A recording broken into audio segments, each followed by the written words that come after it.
মুর্শিদাবাদে হতে চলেছে বাবরি মসজিদ। ইতিমধ্যেই তার শিলান্যাস সম্পন্ন করেছেন হুমায়ুন কবির। বাবরি মসজিদ নামেই আপত্তি কেন্দ্রীয় সরকারের। সারা ভারতে কোথাও বাবরি মসজিদ করতে দেওয়া যাবে না। কি আগামী দিনে পদক্ষেপ থাকবে, আইনি পদক্ষেপ থাকে কেন্দ্রীয় সরকারের, এবং কিভাবে হুমায়ুন কবির বাবরি মসজিদের পথে এগোবেন? দেখো, হুমায়ুন কবির আজকে একটা বিতর্কিত নাম হয়ে দাঁড়িয়েছে তৃণমূলের কাছে, যার কারণে তৃণমূল নাকি তাকে দল থেকে বহিষ্কার করেছে। অথচ এই হুমায়ুন কবিরের হাত ধরে কত পঞ্চায়েত, কত বিধানসভা পার করেছে তৃণমূল, সেটা তৃণমূলই জানে, এবং তৃণমূলের যারা কর্মী তারা প্রত্যেকেই জানে। আজকে আমি বলবো যে এই যে একটা বাবরি মসজিদের নাম করে যে একটা ক্যাওয়াস তৈরি হয়েছে আজকে আমার ওয়েস্ট বেঙ্গলের মধ্যে বা এই পশ্চিমবঙ্গের মধ্যে, সেখানে দাঁড়িয়ে এখানকার যে শান্তি শৃঙ্খলা সেটা ভগ্ন করার পুরোপুরি চক্রান্ত তৈরি করেছে মমতা ব্যানার্জি সরকার। আজকে এই বাবরি মসজিদ যে ভাঙা হয়েছিল সেটা এখানে নয়, সেটা হয়েছিল উত্তরপ্রদেশে। তো সুতরাং হুমায়ুন কবির এখানে কেন এটার তৈরি করতে যাচ্ছেন? তিনি কেন উত্তরপ্রদেশে কি তৈরি করছেন না? আজকে একটা জিনিস বুঝতে হবে যে এখানে এই যে একটা বিশৃঙ্খল পরিস্থিতি, একটা রাজনৈতিক ভোটের 2026 ভোটের আগে তৈরি করা, এটার পেছনে মূল মন্ত্র যদি কারোর থাকে তিনি একমাত্র হচ্ছে মমতা বন্দ্যোপাধ্যায়।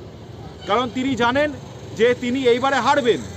যে পরিমাণ এসআইআরের নাম বাদ গেছে, আমি তো শুনছি কম করে 54 লক্ষ নাম বাদ গেছে এই এসআইআরে, এই এন্টায়ার আমাদের ওয়েস্ট বেঙ্গলের মধ্যে।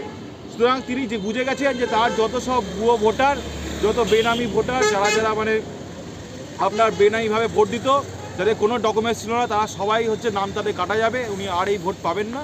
এবং সেখানে দাঁড়িয়ে উনি কী করছেন, যে যেহেতু ওনার কাছে এখন আর কোনো অস্ত্র নেই, উনি দেখছেন এখন একমাত্র উপায় হচ্ছে একটা রাজনৈতিক বিশৃঙ্খল পরিস্থিতি তৈরি করা, এবং আপনার দুই দলের মধ্যে একটা হিন্দু মুসলিম এই দু দলের মধ্যে একটা মারামারি পরিস্থিতি তৈরি করা, এবং তৈরি করে উনি কী করছেন, হুমায়ুন কবিরকে দিয়ে আজকে বাবরি মসজিদের মধ্যে একটা মসজিদ ওখানে তৈরি করাচ্ছে।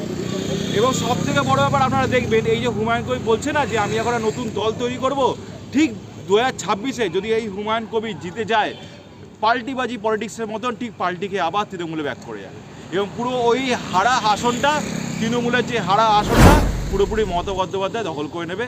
সেই চক্রান্তের জন্যই আজকে হুমায়ুন কবিরকে উনি বাবরি মসজিদের জন্য পাঠিয়েছেন। এটা হচ্ছে আসল ব্যাপার। আগামী দিনে বাংলায় কি, সারা দেশের মধ্যে কোথাও কি বাংলায় তাহলে হতে চলেছে বাবরি মসজিদ?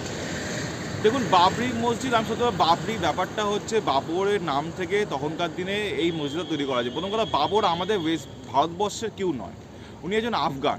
উনি আফগানিস্তান থেকে এখানে এসেছিলেন। তার নাম করে তিনি তখন ক্ষমতা দখল করে নিজের নামে আজকে একটা মসজিদ তৈরি করেছেন।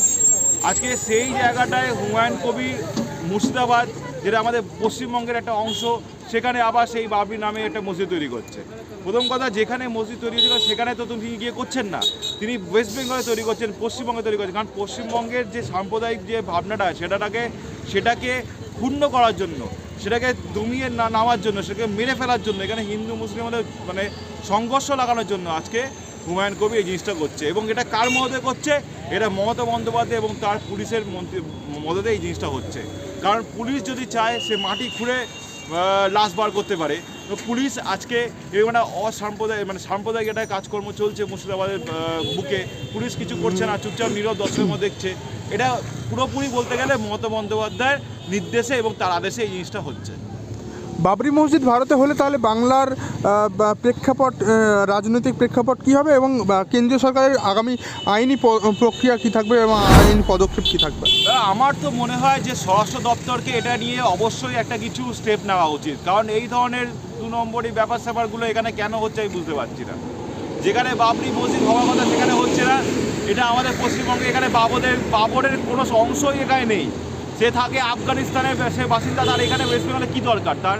সুতরাং তাকে টেনে নিয়ে এসে, তার নামকে টেনে নিয়ে এসে আজকে এখানে এই ধরনের একটা বিশৃঙ্খল পরিস্থিতি তৈরি করছে আজকে এই হুমায়ুন কবির।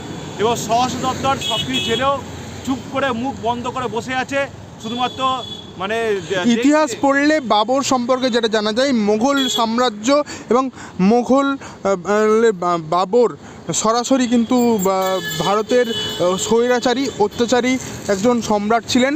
ভারতে জবরদখল করে দেশ দখল করেছিলেন। সেই ব্যক্তির নামে ভারতে মসজিদ। বাবর মানে বাবর হচ্ছে এত অত্যাচারী মানুষ ছিলেন, মানে আমরা শুনেছিলাম চেঙ্গিস খান হচ্ছে সবথেকে বড় অত্যাচারী ছিলেন। চেঙ্গিস খানের পরে যদি কেউ থাকে তিনি হচ্ছে বাবর। মানে তিনি কত মন্দির ধ্বংস করেছেন, কত মানুষকে নির্বিকারে হত্যা করেছেন, কত মানুষের তোমার ধর্ম পরিবর্তন করিয়েছেন।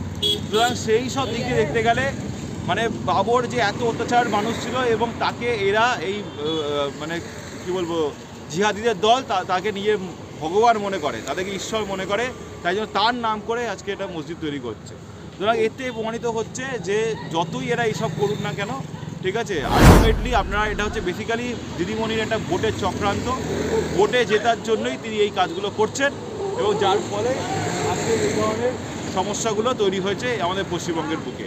আর স্বরাষ্ট্র দপ্তর এত সব কিছু জেনেও চুপচাপ বসে আছে, শুধুমাত্র মুখ দর্শন করছে।